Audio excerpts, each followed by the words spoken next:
Mandi subuh meningkatkan ketajaman daya ingat, pengetahuan, dan ketegasan, serta menambah kesejukan pikiran. Mandi pagi menghalau ketidakmujuran, kesedihan, dan pikiran-pikiran yang buruk. Singkatnya, mandi pagi menghalau reaksi perbuatan yang buruk.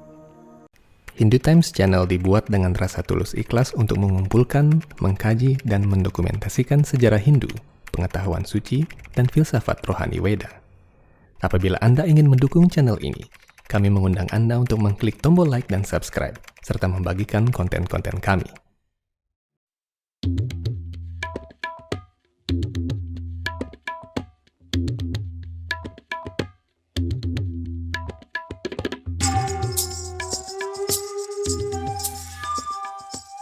Om Swastiastu. Pernahkah Anda menyangka jika ternyata proses persembahyangan tidak dimulai di tempat suci, namun di kamar mandi? Dalam kitab-kitab sutra dan dharma sastra, hal ini ada dasarnya. Menurut aturan hidup sehari-hari dalam kitab-kitab Pancaratrika, Dharma Sastra, dan Aswalayana Griha Sutra, persembahyangan dimulai saat proses mandi. Jadi menurut Weda, mandi bukan hanya sekadar menyiram tubuh dengan air, namun adalah bagian paling awal dari proses penyucian diri dan persembahyangan.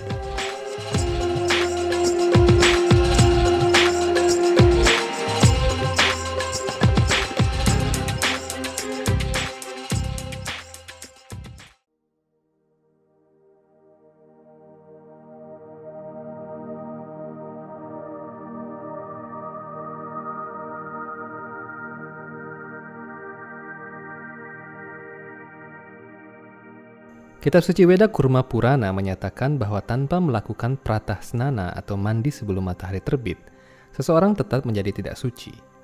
Jika dia makan tanpa mandi pagi terlebih dahulu, dinyatakan bahwa proses makannya sia-sia. Selain itu, dalam Weda Padma Purana dinyatakan bahwa orang yang tidak mandi pagi diselimuti sifat kegelapan atau tamasika. Mandi pagi wajib dilakukan oleh semua orang kecuali orang sakit. Jika kondisi cuaca sangat dingin dan tidak memungkinkan untuk mandi pagi-pagi buta, misalnya di daerah pegunungan, orang dapat mandi pagi dengan air hangat atau mandi setelah matahari terbit agar badan tidak sakit. Dalam peradaban Weda, kegiatan mandi adalah salah satu aktivitas penyucian diri yang sangat penting sebagai salah satu syarat pokok sebelum melakukan pemujaan kepada Tuhan. Karena itulah umat Hindu diajarkan untuk mandi pagi-pagi dan menyucikan diri pada saat hari Banyu Pinaruh, yakni sehari setelah Hari Raya Saraswati. Namun sesungguhnya, mandi subuh itu harus dilakukan setiap hari. Mandi pagi sebelum matahari terbit menyucikan seseorang dari dosa, karena mandi pagi memiliki kekuatan menyucikan kontaminasi luar dan dalam. Mandi dengan air hangat pada pagi hari membersihkan badan kasar saja, namun mandi dengan air dingin membersihkan dan menyegarkan badan halus atau suksma sarira, menghancurkan rasa kantuk dan pengaruh mimpi buruk. Mandi dengan air dingin juga memberikan kekuatan, sensitivitas, umur panjang, cahaya badan, dan kesucian. Mandi subuh meningkatkan ketajaman daya ingat, pengetahuan, dan ketegasan, serta menambah kesejukan pikiran. Mandi pagi menghalau ketidakmujuran, kesedihan, dan pikiran-pikiran yang buruk. Singkatnya, mandi pagi menghalau reaksi perbuatan yang buruk. Pada malam hari ketika tidur dan ketika baru bangun, ke-9 lubang pada badan mengeluarkan cairan dan kotoran yang disebut mala. Mala atau kotoran badan tersebut antara lain 3 mala utama, yakni kotoran, kencing, dan keringat. Kemudian kotoran yang dihasilkan oleh jaringan tubuh, yakni kotoran telinga, kotoran hidung, air mata yang menempel di sudut mata ketika seseorang baru bangun tidur, rambut yang jatuh, serpihan kuku, dan kulit yang mati, bulu-bulu badan, air liur, atau lendir jenis lain. Ke-10 jenis kotoran ini disebut dasamala dalam Ayurveda dan membuat badan menjadi tidak bersih. Mandi pagi bisa membersihkan semua kekotoran tersebut sehingga badan menjadi segar. Mandi pagi memiliki banyak manfaat fisik, mental, dan spiritual, sehingga mandi pagi diharuskan dalam kitab suci Weda. Karena itulah seperti kata Kekidungan, mandi pagi adalah salah satu sarana pengelukatan dasamala. Sebelum memulai kegiatan spiritual, seperti bersembahyang atau membuat sarana upacara, seseorang hendaknya mandi dan memakai pakaian yang bersih. Selain mandi dengan air yang wajib dilakukan setiap hari, ada beberapa jenis mandi lainnya yang dilakukan pada saat-saat tertentu. Jenis-jenis mandi ini tidak bisa menggantikan mandi air yang wajib dilakukan setiap hari. Jenis-jenis mandi tersebut antara lain Parthiva atau Pertiwi Snana, yaitu mandi dengan tanah yang diambil dari tempat suci seperti Kuruksetra, Brindawan, Dwaraka, Mathura, dan tepi sungai Gangga, atau tanah yang diambil di bawah pohon suci Tulasi dan di bekas injakan kaki sapi. Mandi selanjutnya adalah Waruna Snana atau mandi dengan air. Agneya Snana adalah mandi dengan api, yakni dengan cara mengoleskan abu dari sisa upacara Agnihotra pada bagian badan. Mandi Wayavya Snana atau mandi udara adalah mandi dengan cara masuk ke dalam kepulan debu yang ditinggalkan oleh gerombolan sapi. Divya Snana atau mandi cahaya matahari adalah mandi dengan cara membiarkan badan terkena rintik hujan yang jatuh saat matahari tidak tertutup awan.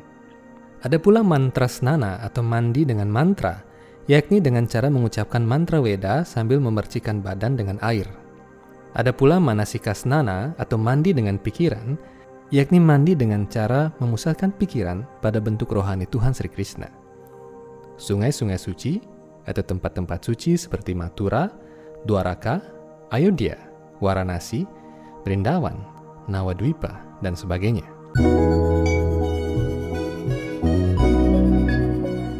Hindu Times Channel kini memiliki fitur Join Member. Dengan mengklik Join Member di bawah video ini, Anda mendapatkan fitur-fitur konten yang lebih eksklusif.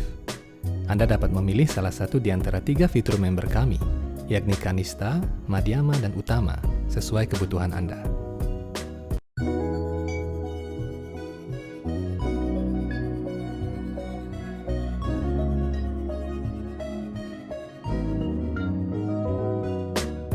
Sebelum video ini kita lanjutkan, kami menawarkan beberapa jenis merchandise untuk Anda. Kami menyediakan t-shirt, tote bag, dan majalah Hindu Times edisi 13 hingga 15. Untuk membeli secara online, silakan klik link pada kolom deskripsi.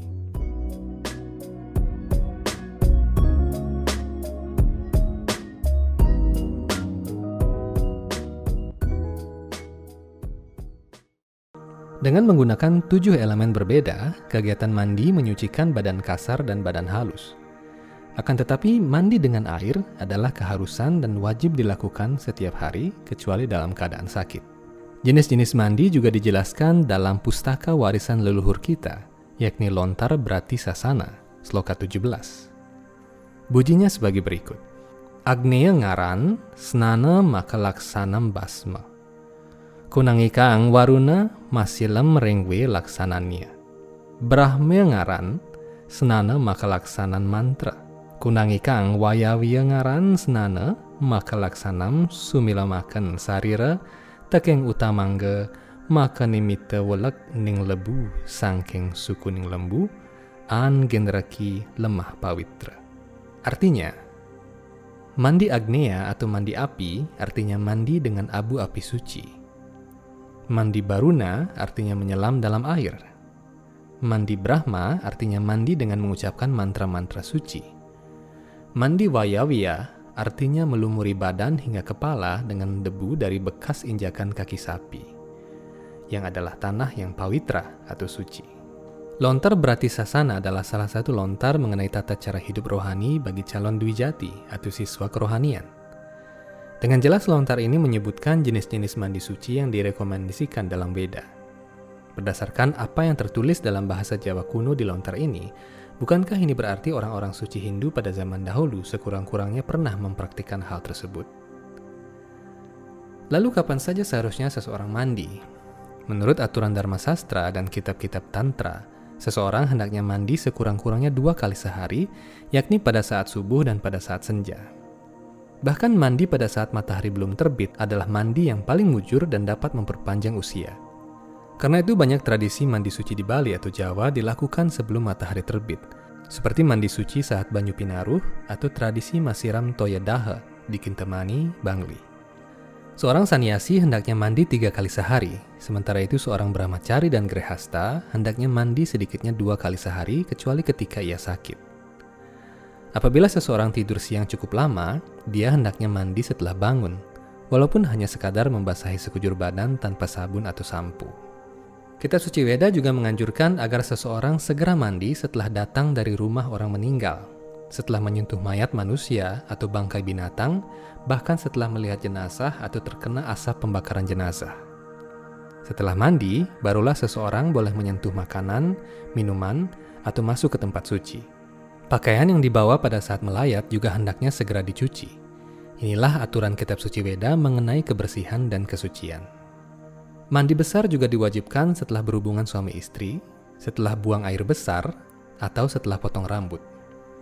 Apabila seseorang ingin menjaga kebersihan dan kesucian lahir batin, dia hendaknya tidak lalai dalam urusan mandi. Aturan kitab suci Weda juga menyatakan bahwa seseorang hendaknya mandi sebelum masak dan sebelum membuat persembahan kepada Tuhan.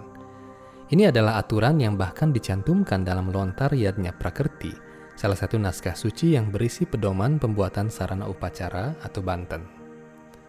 Karena makanan harus dipersembahkan kepada Tuhan sebelum dimakan, maka orang yang memasak makanan itu harus bersih dan suci. Demikian pula tatkala seseorang ingin membuat atau merangkai persembahan untuk Tuhan. Demikian beberapa aturan pokok yang termuat dalam kitab Dharma Sastra, Aswalayana Greha Sutra, dan beberapa kitab suci Weda bagian Tantra mengenai kewajiban mandi. Sebagai umat Hindu yang meyakini kebenaran Weda, akan sangat baik jika aturan-aturan mandi ini diikuti demi menjaga kesucian dan kebersihan, baik badan, pikiran maupun jiwa. Dalam kitab Pancaratrika pun dinyatakan bahwa tanpa mandi terlebih dahulu, seseorang tidak boleh melakukan puja kepada Tuhan. Karena itu mandi adalah salah satu bagian penting dalam proses persembahyangan Hindu. Semoga video ini bermanfaat untuk Anda. Anda dapat membagikan video ini untuk memperkaya pemahaman dan wawasan mengenai ilmu pengetahuan rohani Weda. Nantikan video-video lain dengan topik yang lebih menarik lagi hanya di Hindu Times Channel. Om Santi Santi Santi Om.